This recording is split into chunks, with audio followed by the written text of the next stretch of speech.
25 de cada 100 mujeres no son económicamente independientes y 17 de ellas considera que nunca lo será. Esto tiene raíces históricas. Nuestros prejuicios, nuestras creencias y nuestras costumbres son los que van a determinar en gran medida nuestras decisiones y nuestra forma de actuar y por tanto tienen un impacto en la parte económica. Yo, en realidad, no debería de estar probablemente aquí, porque no funciona esta vaina. Yo no debería estar probablemente acá, ya que yo pertenezco a la generación Baby Boomer. En esa generación a la que yo pertenezco, pues nos enseñaban a bordar, a coser y a educarnos para la casa, el hogar. Pero también en mi casa el incentivo era que estudiáramos y en el colegio también nos decían hay que prepararse, hay que estudiar y entonces decidí estudiar y estudié economía. Bueno, eso fue romper un poco con los patrones de esa época, pero además empecé a trabajar cuando estaba en tercer año de la universidad y desde entonces pues he continuado trabajando. Esa soy yo, que además de romper con todos esos patrones, soy disléxica y entonces todo lo escribía al revés. Y la dislexia sí me dejó una buena costumbre, que fue la lectura, porque en aquel tiempo en que yo estaba en la escuela ni siquiera se sabía esa cosa de que existía dislexia. Simplemente todo lo escribía mal. Bueno, y me decían la única manera es leyendo. Entonces sigo siendo hoy en día una muy buena lectora, gracias a la dislexia probablemente. Empiezo a trabajar y en determinado momento me llaman del Banco Nacional que van a lanzar un programa, Banca Mujer, que está dirigido específicamente a mujeres microempresarias. Me parece muy interesante el reto, ya que esa siempre ha sido una de mis grandes pasiones. Y acepto, claro, eso fue un trabajo, antes de aceptar no me lo imaginé, pero fue un trabajo bastante grande y por ahí hay una compañera sentada y más de un compañero por ahí también, que saben el trabajo que eso nos tomó, llevar el programa de uno que era para atender a mujeres microempresarias a hacer un programa transversal y atender a todas las mujeres del Banco Nacional, clientas del Banco Nacional.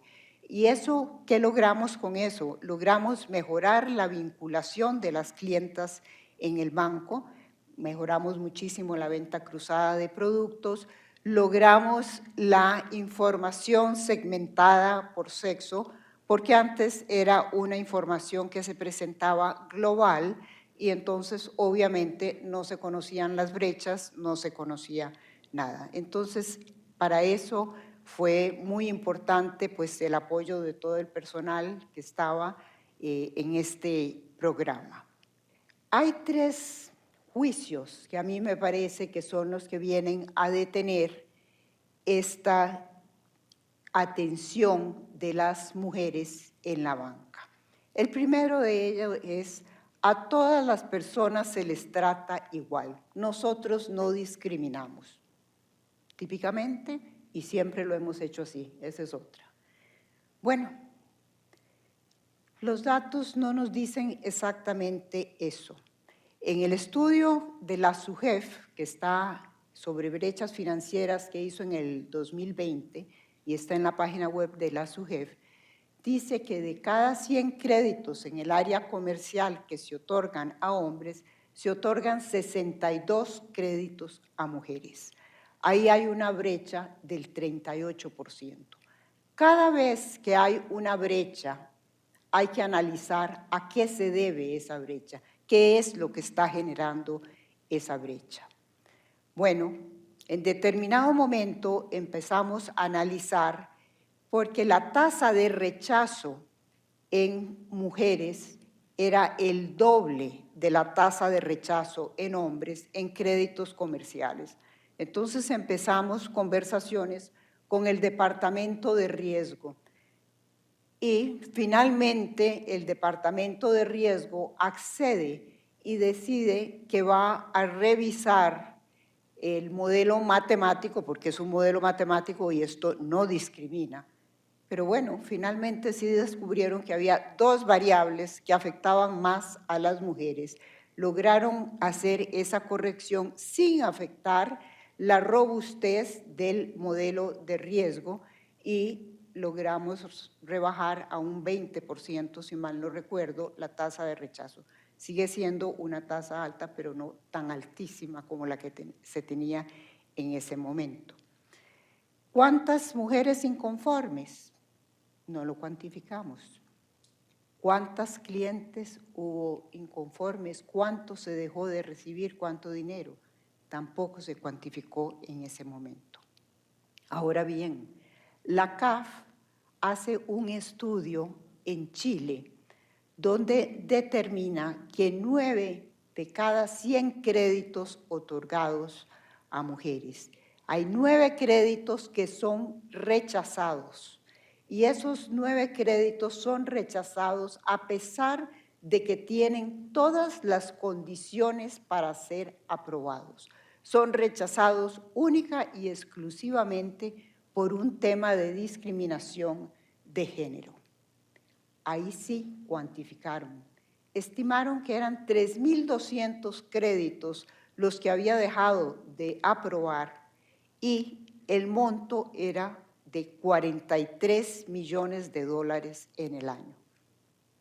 Por un sesgo inconsciente, probablemente, porque esto no es que se sientan y dicen, no, es mujer, no. Un sesgo inconsciente, por la costumbre, suceden estas cosas. Entonces, hay que analizar qué es lo que está pasando y qué es lo que hay en lo profundo. Ahora bien, M resulta que es de mujer, pero también M es de masculino. Empezamos a revisar una lista de clientes que había en Mora, en una institución financiera que estaba asesorando, y empezamos a ver nombres que no nos parecían que fueran nombres de mujer. Y dijimos, esto está un poco extraño. Entonces pedimos que nos cruzaran la base de datos con la base del banco, con la base de datos del Registro Nacional. Y oh sorpresa, una cantidad importante de masculinos en la M de mujer. Y claro, la preocupación era que además nos estaba afectando la tasa de morosidad y nosotros, toda la literatura dice que somos mejores pagadoras las mujeres y ahí no nos estaba dando el resultado que debería. Entonces, donde se hizo la limpieza de la base, sí logramos demostrar que las mujeres éramos mejores pagadoras en ese momento. Ahora bien, tómense un minuto y piensen en empresas y en quienes dirigen esas empresas. Probablemente no se les vinieron tantos nombres de mujeres, probablemente se les vinieron muchos nombres de señores que dirigen empresas. Bueno, eso es lo que vemos.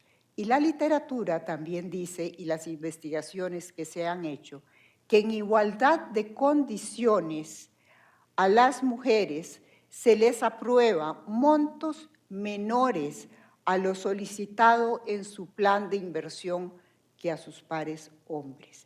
Esto obliga a las mujeres a buscar otras fuentes de financiamiento para poder lograr completar su plan de inversión. ¿Y cómo logran esto? Esto lo logran por medio de la tarjeta de crédito personal, por medio de familiares o bien amigos que les ayudan a financiar. Bueno, ahí nuevamente el banco está dejando de ganar dinero. Ahora bien, que las mujeres no entienden de finanzas y que tienen aversión al riesgo. Bueno, hay una gran cantidad de mujeres que entienden muy bien de finanzas y son especialistas en finanzas, que tienen maestrías en finanzas. Pero yo lo que digo es que también explicamos el proceso de crédito, en palabras simples, los riesgos cuando hacemos una inversión, que también son explicadas. Porque para mí esto es como cuando yo recibo el informe clínico del examen de laboratorio para ir al doctor y veo un montón de nombres extraños o de siglas, no entiendo nada, unos con más y otros con menos. No soy especialista, tengo que ir donde alguien que me ayude y que me interprete. Entonces puede haber una proporción importante de clientas que requieran de un especialista para que le explique. Y he ahí la función del banco o la institución financiera. Yo con gran satisfacción recibí recientemente, en el mes de mayo creo que fue, el estado financiero, y en ese estado financiero adjunto del estado cuenta, adjunto venía un glosario con la definición de qué era valor en tránsito, de qué era un crédito, de qué era un débito, etc. Bueno, eso es educación financiera. Eso es asegurarse la institución financiera de que todos estén entendiendo. Que la banca fundada por hombres para financiar hombres, sí, eso fue así en los inicios, efectivamente, pero el mundo ha cambiado. Y yo recuerdo cuando empezamos a trabajar en banca y cuando empecé a trabajar, que había que vestirse discretamente, había que vestirse con un suit gris, azul o negro. Y por allá veo que se está riendo Silvia, porque así era como nos teníamos que vestir. Y la blusa Dios guarde así de chillona, ¿verdad? No, un color discreto y nada de flor, porque no había que pasar desapercibido. Hay una frase que representa muy bien eso, que dice: poderoso caballero don dinero. ¿Dónde han oído ustedes que digan poderosa dama doña plata? Nunca, nunca. Poderoso caballero don dinero. Entonces, le hemos puesto hasta sexo con M de masculino al dinero. Y las instituciones financieras, en una gran parte, hoy en día, están presididas por hombres. Solo hay un 9% de mujeres en posiciones de gerencia general. Esos son 4 mujeres acá en Costa Rica. Y un 21% de las presidencias ejecutivas son ocupadas, la presidencia, por mujeres acá. Y eso no es distinto. En el resto del mundo, por ahí andan los promedios, o sea, tal vez en gerencias generales aumentan un poco. Pero entonces es un mundo muy dirigido por hombres, pero cambió. Las mujeres hoy en día se educan más, ingresan al mercado laboral y administran riqueza. Somos un 49.6% de la población que merecemos tener una atención adecuada. Y para eso, ¿qué es lo que nosotros creemos, de acuerdo a mi experiencia, creo que es lo que se requiere? Bueno, primero que todo, se necesita hacer una minería de datos inteligente, una minería de datos. No hay nadie que tenga más información de cada uno de nosotros que la banca. Saben en qué gastamos y en qué invertimos, todos lo saben. Además de la minería de datos, es importante establecer los canales de comunicación, pero no solo lo que el banco quiere comunicar, no, lo que tenemos que escuchar de lo que las clientas quieren, qué es lo que esas clientas quieren.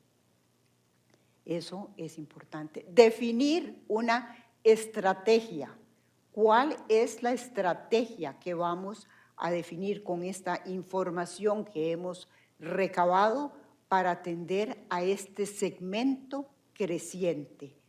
Bueno, una vez que definamos la estrategia, por favor, alineemos a todo el personal, desde la junta directiva hasta el que recibe, porque lo que no se vale es que llegue un cliente, una clienta, como le pasó a doña Doris, que llega a un banco y la persona que le atiende le dice, ah, no, eso es pura publicidad, aquí todo es igual. Bueno, eso no se vale. Una, pueden acusar de publicidad engañosa a la institución, y dos, esto no es un tema publicitario, esto es un tema de atender a un segmento creciente que maneja más riqueza, y maneja más riqueza además porque las mujeres somos más longevas, en promedio 5 años que los hombres. Y habrá algunas que han formado riqueza, habrá otras que heredarán riqueza y la deben de administrar. Entonces, esa parte es importante. Y las instituciones financieras que logren romper esas creencias serán las que tomen y acaparen este mercado. Y esas serán a las que no les quedará dinero sobre la mesa. Muchas gracias.